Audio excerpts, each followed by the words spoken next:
It's Monday. In 6 days, everything changes. Today, we find Jesus in the temple, teaching, as was his routine. As he walks into the entrance of the temple, we see an unfamiliar and at times controversial emotion from Jesus: righteous anger. The temple only accepted a certain type of money as alms, and crafty businessmen were charging exorbitant fees for worship to exchange money into acceptable currency. Imagine a cash-only establishment with an ATM in the corner for unsuspecting patrons that show up with nothing more than a debit card.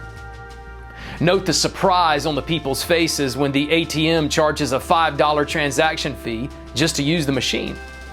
It's highway robbery, where corruption reigns, preying on the weak and unprepared, monetizing the worship of God to line the pockets for the unrighteous.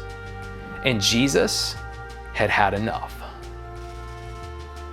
Luke 19. When Jesus entered the temple courts, he began to drive out those who were selling. It is written, he said to them, "My house will be a house of prayer, but you have made it a den of robbers." Jesus causes a scene, flipping the tables end over end, literally shoving the men out of the doors in an impressive show of authority as their financial livelihood hits the stone floor and scatters throughout the temple.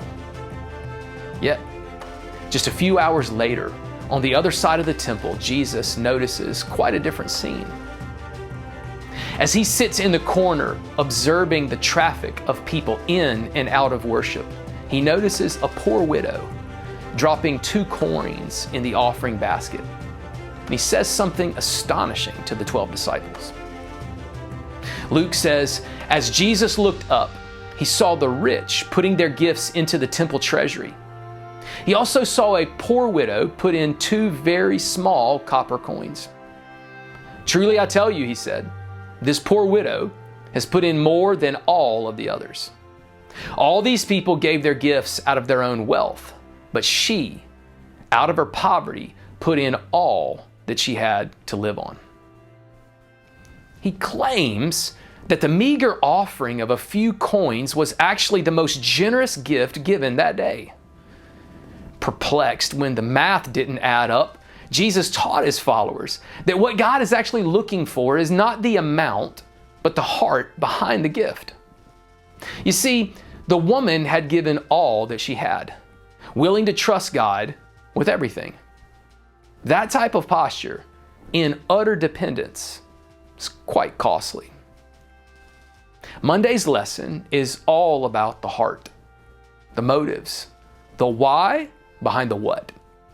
In fact, that's what Jesus always looked at. And that is one of the things that would get Jesus in trouble.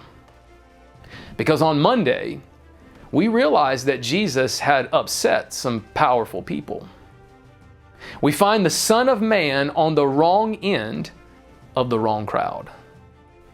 Luke records, every day he was teaching at the temple, but the chief priests, the teachers of the law, and the leaders among the people were trying to kill him. The plot thickens.